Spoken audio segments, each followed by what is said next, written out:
بسم اللہ الرحمن الرحیم. السلام علیکم ناظرین. اسحاق ڈار صاحب فائنانس منسٹر کیا وہ نگراں وزیر اعظم بن سکتے ہیں؟ اس بارے میں بھی ایک خبر شائع ہوئی. خبر کس نے شائع کی اور اس کی کیا پاسبلٹیز ہیں، اس کے اوپر بات کروں گا. اور اس کے ساتھ ساتھ عمران خان صاحب کے متعلق کل اسلام آباد کی ایک سیشن کورٹ نے وہاں پہ انہوں نے فیصلہ کیا. مئی 9 کی کوئی 2 کیسز تھے، ان کے متعلق فیصلہ ہوا اور فیصلہ ان کی ضمانت منظور کرتے ہوئے کہا گیا کہ جی کس طریقے سے عمران خان صاحب کو، جو کہ مئی 9 والے دن جو کہ ایک قید تھے، تو مطلب کہ کسٹڈی میں تھے، نیب کی کسٹڈی میں، تو ان کا کس طریقے سے تعلق بنتا ہے. مئی 9 والے دن جو ایکشن ہوا، جس قسم کی اٹیکس ہوئے ملٹری کی انسٹالیشنز کے اوپر، بلڈنگز کے اوپر، اس لحاظ سے سوال یہ اٹھایا گیا کہ کس طریقے سے تعلق بنتا ہے، اور اگر تعلق کوئی ہے تو پروسیکیوشن کی طرف سے کسی قسم کے اس تعلق کو ثابت کرنے کے لیے کچھ بھی پیش نہیں کیا گیا. اس چیز کو لے کے پی ٹی آئی کی طرف سے مطلب ہے کہ ایک کافی ظاہر ہے ان کو انکریجمنٹ فیل ہوئی. اور ادروائز بھی دیکھا جائے تو اگر مئی 9 کے حوالے سے دیکھا جائے تو یہ ایک ان کے لیے عمران خان صاحب کے اور پی ٹی آئی کے حق میں ایک ڈیولپمنٹ ہے. لیکن کیا اس سے جو ایک خاص قسم کی سچویشن بن چکی ہے، اور صرف چونکہ آپ کو پتہ ہے کہ جو مئی 9 کے جو کیسز ہیں یہ تو اور بھی پاکستان کے مختلف علاقوں میں چل رہے ہیں، خاص طور کے اوپر لاہور میں بھی اور راولپنڈی میں بھی. لیکن اس فیصلے سے کیا وہ ایک جو سچویشن ہے، جو مائنس عمران خان صاحب والی سچویشن ہے، کیا وہ بدل سکتی ہے؟ کیا پی ٹی آئی کے لیے الیکشن میں معاملات ٹھیک ہو سکتے ہیں آئندہ جو الیکشن آنے والے ہیں؟ ان 2 ایشوز کے اوپر میں پرائمریلی بات کروں گا. اچھا، سب سے پہلے اسحاق ڈار صاحب کے متعلق خبر. شہباز رانا ایک سینئر جرنلسٹ ہیں، ایکسپریس ٹریبیون سے ان کا تعلق ہے، اور ایکسپریس ٹی وی میں وہ ایک ٹی وی ٹاک شو ہے، اس میں بھی وہ اپیئر ہوتے ہیں، اور فائنینس کے اوپر ان کی بیسیکلی وہ اکنامک ایشوز کے اوپر رپورٹنگ کرتے ہیں. اور ان کی اکنامک سائٹ کے اوپر جو ان کی رپورٹنگ ہے، ان کی اچھی ایک ریپیوٹ ہے، اور ان کی جو خبریں ہوتی ہیں جنرلی عمومی طور کے اوپر ان کی خبریں اچھی ہوتی ہیں، اور ان کی خبروں کی ایک مطلب ہے کہ ان کو ایک کریڈیبلٹی ان کی ہے، اور پڑھنے والا جو ہے بے شک وہ حکومت میں ہوں، بے شک وہ سیاست سے ان کا تعلق ہے، میڈیا کے لوگ ہیں. So when he write some thing he is taken seriously. انہوں نے ایک خبر آج کی، اور اس خبر ان کی اس طرح کسی تھی کہ جی پی ایم ایل این جو ہے وہ کنسیڈر کر رہی ہے کہ جی اسحاق ڈار صاحب جو ہیں ان کو جو کیئر ٹیکر پرائم منسٹر شپ کے لیے ان کو نامینیٹ کیا جائے. اور اس سلسلے میں کوئی الیکشن ایکٹ میں ترمیم کی بات کی، اور ان کا مقصد یہ ہے ان ترمیم کرنے کا کہ جو اکنامک ایشوز کے اوپر جو سارا کچھ، چونکہ آپ کو پتہ ہے کہ IMF کا پروگرام ہوا، اور پھر ابھی بہت کچھ کیا جا چکا، بہت کچھ آگے کرنا ہے، اور پھر یہ جو انویسٹمنٹ کے لحاظ سے بھی جو انویسٹمنٹ کونسل، فیسیلیٹیشن کونسل بنائی گئی، اور یہ سارے جو اکنامک ایشوز ہیں تاکہ ان کی بہتر ہینڈلنگ کے لیے اسحاق ڈار صاحب وہاں پہ ہوں. اور پھر ان کی وجہ سے یہ ہے کہ جو معیشت کے بارے میں جو سٹیپس لیے گئے ہیں تاکہ وہ سٹیپس فردر آگے ہوں، ان کے متعلق کوئی ان کو کوئی ڈینٹ نہ پڑے. اس لحاظ سے جو سپیڈ ریکوائرڈ ہے کہ جس طریقے سے چیزیں انفولڈ ہونی چاہیے اور جس طرح آگے چیزیں چلنی چاہیے، اسی لحاظ سے چلنی چاہیے. اچھا، اب یہ ہے کہ جی کیا اسحاق ڈار صاحب، اچھا اس میں ایک بات یہ ظاہر ہے، انہوں نے حتمی طور کے اوپر خبر میں کہیں نہیں لکھا کہ جی ان کا نام فائنل ہے. کنسیڈریشن ہے، کوئی چیز کنسیڈر ہوتی ہے، وہ ہو بھی سکتی ہے، وہ نہیں بھی ہو سکتی. اچھا، اب یہ ہے کہ کیا یہ پاسبل ہے کہ نہیں. مارکیٹ میں بہت سے نام ہیں، اور میں نے کچھ دن پہلے بھی ایک ویلاگ اس ایشو کے اوپر کیا تھا، اور میں نے آپ کو بتایا تھا کہ نتھنگ از فائنل. اس میں نے بہت سے نام لیے تھے، اور مفتاح اسماعیل صاحب کا نام میں نے اپنی طرف سے دے دیا تھا، اور میں نے کہا تھا کہ میرا خیال ہے کہ ان کو وہ بھی ہو سکتے ہیں، لیکن میں نے یہ نہیں کہا تھا کہ جی ان کو کہیں کنسیڈر کیا جا رہا ہے. اب یہ ہے کہ جی اسحاق ڈار صاحب کی consideration for the office of the care taker prime minister کتنی پاسبلٹی ہے. اب پاسبلٹیز کو دیکھا جائے تو مجھے میں یہ سمجھتا ہوں کہ شاید یہ ان لائکلی ہوگا، کیونکہ کیئر ٹیکر سیٹ اپ کی جب آپ بات کرتے ہیں تو وہ سیٹ اپ ہوتا ہے، جو انٹرم سیٹ اپ ہوتا ہے، وہ اس کے لیے نیوٹرلٹی بڑی مسٹ ہوتی ہے. اور پھر اگر نیوٹرلٹی کی بات ہو، اور پھر اگر آپ نے کسی سیاستدان کو بھی لے کے آنا ہو تو سیاستدان کوئی اس قسم کا آئے گا کہ جس میں جو جنرلی جو پولیٹیکل پارٹیز ہیں، گورنمنٹ ہے، اپوزیشن ہے، ان کو ان کے اوپر کوئی خاص اس طرح کا آبجیکشن یا ان کی اپنی کوئی ایفیلیشن اس قسم کی کسی خاص پولیٹیکل پارٹی کے ساتھ مطلب ہے کہ اس بارے میں کوئی چیزیں بہت واضح نہ ہوں کہ جی یہ شخص اس پولیٹیکل پارٹی کے ساتھ بڑا اسٹرانگلی ایفیلیٹڈ ہے. تو اسحاق ڈار صاحب کا اگر آپ دیکھیں تو وہ تو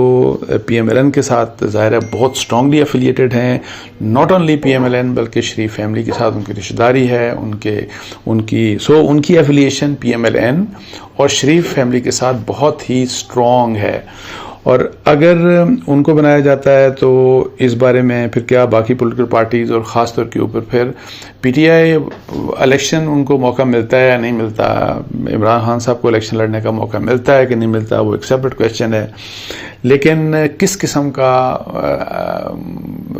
مطلب ہے کہ رسپانس آ سکتا ہے پی ٹی آئی کی طرف سے خاص طور کے اوپر، اگر بے شک آپ پاکستان پیپلز پارٹی اور باقی جو کولیشن پارٹنرز ہیں اس وقت پی ڈی ایم کے، ان کو آپ اسحاق ڈار صاحب کے نام کے اوپر مطلب راضی بھی کر لیں تو کیا رسپانس ہوگا؟ ایک تو بڑا امپورٹنٹ یہ اسپیکٹ ہے پولیٹیکلی میں کہہ رہا ہوں. دوسرا اسپیکٹ امپورٹنٹ یہ ہے کہ کیا اسٹیبلشمنٹ اس چیز کو انڈورس کرے گی کہ نہیں کرے گی. اور اسٹیبلشمنٹ کے لیے بھی میں آپ کو بتاؤں کہ ایک تو پہلی بات یہ ہے کہ جو بھی کیئر ٹیکر پرائم منسٹر بنے گا اس میں اگر پولیٹیشین جو ہیں، جو پولیٹیکل سائڈ ہے، پرائم منسٹر اور leader opposition plus P D M کو شامل کر لیں، اگر ان کی رائے کی ایک اہمیت ہے تو میں اتنا آپ کو بتا دوں کہ اسٹیبلشمنٹ کی رائے کی بھی بہت زیادہ اہمیت ہوگی اس کیئر ٹیکر سیٹ اپ کے لیے اور اس کیئر ٹیکر پرائم منسٹر کے لیے جو بھی کوئی بنے گا. تو اسی فیکٹر کی وجہ سے جو میں پولیٹیکل جو ایک میں ایفیلیشن کی بات کر رہا ہوں اور کتنا اسٹرانگ تعلق ہے اسحاق ڈار صاحب کا پی ایم ایل این اور میاں نواز شریف صاحب کے ساتھ اور شریف فیملی کے ساتھ، تو اس ماحول میں کیا فوج کے لیے ممکن ہوگا کہ جی جس وقت آلریڈی اگر مائنس عمران خان کی جو بھی حالات ہیں جس وجہ سے بھی بات کی جا رہی ہے، یا پی ٹی آئی یہ کہتی ہے یا عمران خان صاحب یہ کہتے ہیں کہ جی ہماری پرسیکیوشن ہو رہی ہے اور وہ اس کا الزام جو ہے وہ فوج کے اوپر الزام لگا رہے ہیں یا اسٹیبلشمنٹ کے اوپر الزام لگا رہے ہیں، اور اسٹیبلشمنٹ اگر کسی اس قسم کی اپوائنٹمنٹ کی انڈورسمنٹ کرتی ہے فرض کریں اسحاق ڈار صاحب کی، تو اس میں کیا اس قسم کا جو پروپیگنڈا ہے جو بھی بات کر رہی ہے جو پی ٹی آئی کر رہی ہے، تو اس کو مزید تقویت ملے گی یا وہ کمزور ہوگی؟ میرا خیال ہے اس کو بہت زیادہ تقویت ملے گی. اس لحاظ سے جو اوور آل جو ان کی بہت زیادہ ظاہر ہے پی ایم ایل این اور شریف فیملی کے تعلق کی وجہ سے میری ذاتی رائے میں شاید یہ بے شک ہو سکتا ہے یہ کنسیڈر ہو رہا ہو پی ایم ایل این کے اندر، لیکن مجھے نہیں لگتا کہ یہ اپوائنٹمنٹ نگراں پرائم منسٹر کے لیے اسحاق ڈار صاحب کی اپوائنٹمنٹ ہو سکتی ہے. مجھے مشکل لگتا ہے. اب ہوگا کیا نہیں ہوگا وہ دیکھتے ہیں جب بھی فیصلہ ہوتا ہے. اچھا، دوسرا جو میں ایشو بات کر رہا تھا پی ٹی آئی کی، تو پی ٹی آئی کی میں آپ کو بتاؤں کہ آج مطلب ان کے کچھ لوگوں سے بات ہوتی رہتی ہے، ظاہر ہے آف دا ریکڈ بھی کبھی کبھی، آن دا ریکڈ آج کل مشکل ہے ان لوگوں کا بات کرنا، اور ان کا گلے شکوے وہی والے ہیں جو عمران خان صاحب سے بات کرتے رہتے ہیں کہ دیکھیں ہمارے ساتھ یہ ہو رہا ہے، ہمارے ساتھ یہ ہو رہا ہے. تو اس میں جو کل جو فیصلہ آیا تو اس کے اوپر ظاہر ہے یہ لوگ جو پی ٹی آئی ہے وہ کافی خوش ہے، اور وہ یہ سمجھتے ہیں اور وہ یہ ظاہر بات بھی کر رہے ہیں، اور وہ ٹویٹر کے اوپر سوشل میڈیا کے اوپر یہ پروپیگیٹ بھی کر رہے ہیں کہ دیکھا ہم نے کہا نہیں تھا کہ سارا یہ کانسپریسی ہے. اور عمران خان کا کیا تعلق ہے مئی 9؟ وہ تو مئی 9 کے جو بھی اٹیکس ہوئے تھے وہ تو کسٹڈی میں تھے، نیب کی کسٹڈی میں، وہ تو جیل میں، مطلب ہے کہ ان کی وہ اریسٹڈ تھے. تو ان کا کیا تعلق؟ یہی بات تو اب دیکھیں نا، جج نے کہہ دی، کورٹ نے کہہ دی، یہ ہوا وہ ہوا. تو میں نے ان کو کہا، ویسے میں نے کہا کورٹس کی بات، پہلی بات یہ ہے کہ کورٹس اگر کچھ اور بات کریں، ابھی کچھ دن پہلے شہباز شریف صاحب کو بھی انہوں نے بری کر دیا، اس سے پہلے سلمان شہباز کو بھی بری کر دیا اور اتنے لوگوں کو بری کر دیا، تو کیا وہ بات آپ مانتے ہیں؟ ظاہر ہے وہ نہیں مانتے. تو کورٹس کے فیصلے، پولیٹیکل پارٹیز کچھ فیصلوں کو، جو فیصلہ ان کے حق میں آ جائے تو واہ واہ کرتے ہیں، جب ان کے خلاف ہو تو وہ اس کے اوپر تنقید کرتے ہیں اور کہتے ہیں کہ جی جوڈیشری کا یہ حال ہے اور جوڈیشری کا وہ حال ہے. لیکن میں وہی جو میں کہہ رہا تھا کہ جو پی ٹی آئی کے لوگوں سے جب میری بات ہو رہی تھی تو انہوں نے کہا کہ اگر آپ سمجھتے ہیں کہ اس فیصلے کے ساتھ یہ جو فیصلہ جو کل ایڈیشنل سیشن جج کی طرف سے جو فیصلہ آیا ضمانت کے اوپر جو انہوں نے فیصلہ دیا، اگر آپ یہ سمجھتے ہیں کہ اس فیصلے کی وجہ سے آپ کے لیے جو سچویشن جو مئی 9 کے بعد جو پیدا ہوئی اور آپ کے لیے جو مشکلات ہیں یا الیکشنز میں جو جس قسم کی مشکلات آپ کو ممکنہ طور کے اوپر فیس کرنا پڑیں گی، اگر آپ یہ سمجھتے ہیں کہ وہ رکاوٹیں یا وہ مشکلات سب ختم ہو گئی یا ہو جائیں گی، تو میں نے کہا میرا یہ خیال نہیں ہے، مجھے ویسے نہیں لگتا کہ ایسا پاسبل ہوگا. اور ظاہر ہے اس کے اوپر جب میں اس قسم کی بات کرتا ہوں تو پی ٹی آئی کے بہت سے لوگ، میں کامنٹس بھی پڑھتا ہوں تو لوگ کہتے ہیں کہ یار دیکھیں آپ تو بڑی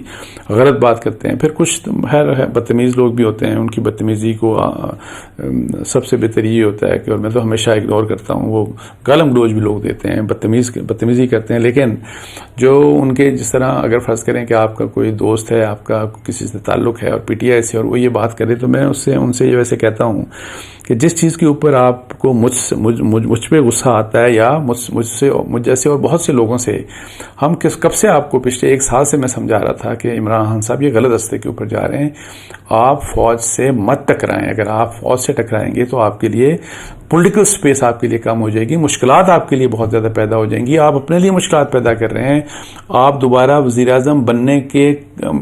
کے لیے اگر فرض کریں کہ پاپولیرٹی آپ کی ہو جاتی ہے، الیکشن، ایک تو الیکشن کیا اس طرح آپ لڑ پائیں گے. آپ اگر فوج کو اپنے خلاف کر لیتے ہیں، آپ اگر اسٹیبلشمنٹ کو اپنے خلاف کر لیتے ہیں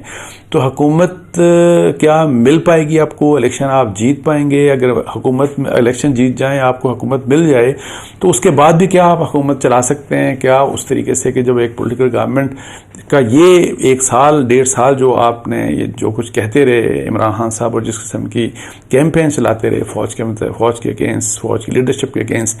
تو یہ بات تو ہم ڈے 1 سے میں کہہ رہا تھا کہ یہ، اور وہ ہم ظاہر ہے ہمارا مقصد یہی ہوتا ہے کہ آپ چیزوں کے اوپر تجزیہ دے رہے ہوتے ہیں، آپ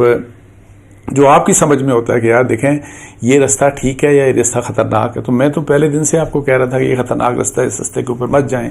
اب اس راستے کے اوپر چڑھ کے سارا کچھ ہو کے مشکلات، اور وہی کچھ ہوا جس طرح کی وارننگ میں دیتا رہا اور بہت سے لوگ وارننگ آپ کو دیتے رہے کہ یہ کام مت کریں. آپ کے ارد گرد جو لوگ ہیں وہ آپ کو وارننگ دیتے رہے لیکن آپ نہیں سن رہے تھے. اور اب یہاں پہ اگر سچویشن پہ اس طرح کی چیز کے اوپر آ گئی جہاں پہ اب میں یہ سمجھتا ہوں کہ مئی 9 کے واقعات کے بعد جو مئی 9 میں واقعہ کیا، اور جس طرح آپ نے ڈائریکٹ فوج کے اوپر جس طریقے سے فوج کے مطلب ہے کہ پاکستان بھر کے مختلف شہروں میں جس طرح فوج کے اوپر اٹیکس ہوئے، اور ایک بڑے خاص مطلب ہے کہ ترتیب کے ساتھ جو اٹیکس ہوئے، اس کے بعد مجھے یہ بتائیں کہ کیا آپ کے لیے پاور پالیٹکس ممکن رہ گئی ہے؟ اور جو کچھ پھر آپ آئی ایس پی آر کو سنیں، ان کی جو کور کمانڈرز کی جو کانفرنس ہوئی، پھر فارمیشن کمانڈرز کی ان کی پریس ریلیزز کو پڑھیں اور یہ سارا کچھ آپ کر لیں، تو یہ تو کوئی عام سا بندہ بھی آپ کو بتا دے گا کہ یہ بڑا آپ نے اپنے لیے مشکلات ایسی پیدا کر دی ہیں کہ آپ کو ایک آسان الیکشن کیا، آپ کو مشکل الیکشن بھی آپ کو ملنا مشکل ہے اب. یعنی کہ آپ کے لیے تو بڑی مشکلات ہیں، اور آپ پھر اور اس کی ذمہ داری آپ ہمارے پہ مطلب ہے کہ جو لوگ یہ بات کرتے ہیں کہ آپ نے غلط فیصلے کیے، آپ نے ان بلاک ریزگنیشن کیے نیشنل اسمبلی سے، وہ بھی غلط کیا، آپ نے صوبائی اسمبلیوں کا جو ہے ختم کرنے کا فیصلہ وہ بھی غلط کیا، آپ یو ٹرنز لیتے ہیں، آپ غلط بیانی کرتے ہیں، آپ مطلب ہے کہ ایک دن کچھ اور بات کرتے ہیں اور دوسرے دن بالکل 180 ڈگری اس کے اپوزٹ بات کرتے ہیں. یہ سب چیزیں اگر ہم یہ بات کرتے ہیں تو آپ یہ کہتے ہیں کہ نہیں یہ تو پتہ نہیں کس قسم کے لوگ ہیں، یہ کس قسم کی بات کرتے ہیں، یہ کس سے ملے ہوئے کس سے نہیں ملے ہوئے. ہم تو ایک دیکھیں سچویشنز کو مطلب فیکٹس کی بنیاد کے اوپر ہم سچویشنز کو اس کے اوپر اپنا انالیسس دیتے ہیں. اور اب میرا ایک انالیسس ہے، میرا ایک یہ، اور مجھے حالات ایسے نظر آ رہے ہیں، مجھے نہیں بہت سے لوگوں کو نظر آ رہے ہیں، مجھے کوئی ایسے لوگ بتا دیں ویسے کہ جو یہ کہہ رہے ہوں کہ نہیں آپ کے لیے بڑی زبردست قسم کی سچویشن ہوگی، کوئی مشکل آپ کے لیے نہیں ہوگی، پی ٹی آئی کے لیے کوئی مشکل نہیں ہوگی. اب اس بات کے اوپر وہ کہتے ہیں کہ جی آپ ہمارے لیے جو ہے وہ آپ بھی وہ بات کرتے ہیں کہ جس سے مطلب ہے کہ جس سے ہماری امیدیں جو ہیں وہ جو ہیں وہ مایوسی میں بدلتی ہیں. بھئی ہم مایوسی میں بدلی ہیں یا نہیں بدلی، جو بھی حالات ہوئے وہ تو آپ کے اپنا کیے کا آپ بھگت رہے انفارچونیٹلی، اور اس کیے کا جس کے بارے میں آپ کو وارننگ 1 دفعہ نہیں، 2 دفعہ نہیں، 3 دفعہ نہیں، آپ کو 20 دفعہ ہر کسی نے دی وارننگ کہ یہ مت کریں یہ مت کریں یہ مت کریں، لیکن انفارچونیٹلی آپ رکنے کا نام نہیں لے رہے تھے. اب یہاں پہ آ کے سچویشن آ گئی تو اب آگے کا کیا؟ تو آگے کا یہ ہے کہ جی کس طرح حالات بہتر ہو سکتے ہیں. سب سے پہلے میں بھی کہتا رہا ہوں اگر حالات ٹھیک کرنے ہیں تو ایک تو یہ ہے کہ بڑے نیئر فیوچر میں حالات ٹھیک ہونے کا کہ جی آپ کہیں کہ اکتوبر نومبر تک ہمارے حالات ٹھیک ہو جائیں گے اور ہم سب کچھ ہمارے لیے نارمل ہو جائے گا، تو یہ میں یہ بالکل مجھے یہ پاسبلٹی 5% بھی مجھے یہ چیز ممکن ہوتی نظر نہیں آتی. لیکن آگے کتنا سال 2 سال واٹ ایور جو بھی ہے، اس کے لیے ضروری ہے کہ عمران خان صاحب کو خاموش ہونا پڑے گا. عمران خان صاحب جو ٹارگٹ کر رہے ہیں جس طرح فوج کی ٹاپ کمانڈ کو، وہ ٹارگٹ کرنا ان کو چھوڑنا پڑے گا. وہ جس طرح وہ جو نعرے بلند کر رہے ہیں اور جس طرح وہ اپنے یوٹیوب کے اوپر یا اپنے فورن میڈیا کے ساتھ اپنے انٹرویوز میں جس طریقے سے وہ جو باتیں کرتے ہیں اسٹیبلشمنٹ کے اگینسٹ، اور جس طرح وہ سازشوں کی بنیاد کے اوپر، فیکٹس کی بنیاد کے اوپر نہیں، ویسے میں آپ کو بتاؤں زیادہ تر وہ ان کا وہی الزام ہوتا ہے، ایک بعد الزام، یہاں سے الزام اٹھایا پھر دوسرے پہ لگا دیا، دوسرے سے اٹھا کے تیسرے پہ لگا دیا. یہ سلسلہ اگر اس طرح چلتا رہا تو آپ کے حالات، پی ٹی آئی کے حالات ٹھیک نہیں ہو سکتے. سب سے اہم بات یہ ہے کہ خاموش ہو جائیں. عمران خان صاحب کو خاموش ہو جانا چاہیے. خاموش ہو کے پھر عمران خان صاحب کو خود بھی اور ان کے دوسرے لوگوں کو کوشش کرنی چاہیے کہ بیک گراؤنڈ میں اگر آپ کسی طریقے سے اپنے حالات اسٹیبلشمنٹ کے ساتھ ٹھیک کر سکتے ہیں تو ٹھیک کریں، جو کہ اب کوئی اتنے آسان نہیں ہوں گے، بہت مشکلات ہوں گی اور بہت مشکل سے. لیکن اس کے لیے وہی والی بات، خاموش ہو جائیں. اپنی اس جنگ کو فوج کے ساتھ اور اسٹیبلشمنٹ کے ساتھ جو آپ کی جنگ آپ نے چھیڑ رکھی ہے، اس جنگ کو روک دیں اور پھر ریورسل ایک لگائیں. ریورس آپ جو ہے کہ انجینئرنگ کریں اپنی ساری پالیٹکس کی، اور اس میں پھر بیچ میں ظاہر ہے معافیاں تلافیاں سب کچھ جو بھی ہونا ہوگا، لیکن وہ ایک ٹائم لگے گا، اس کے لیے سال لگے گا، 2 سال لگے گا. نیئر فیوچر میں آئی ڈونٹ سی کہ جی اکتوبر نومبر میں الیکشنز ہوتے ہیں اور پھر عمران خان صاحب پی ٹی آئی کو لیڈ کر رہے ہوں گے اور ان کے لیے کوئی رکاوٹ نہیں ہوگی اور الیکشن کیمپین سب کچھ ہوگا اور پھر وہ الیکشن جیت کے پرائم منسٹر بن جائیں گے. I don't see any such possibility. اور اس کی جو وجوہات ہیں وہ میں نے آپ کے سامنے بیان کر دیں. اب اس سے آپ ایگری کریں، ڈس ایگری کریں. میرا یہ بات ٹھیک ہوتی ہے، غلط ہوتی ہے، یہ وقت ثابت کرے گا. اس کے ساتھ ہی مجھے اجازت دیجیے. جزاک اللہ. السلام علیکم ورحمۃ اللہ.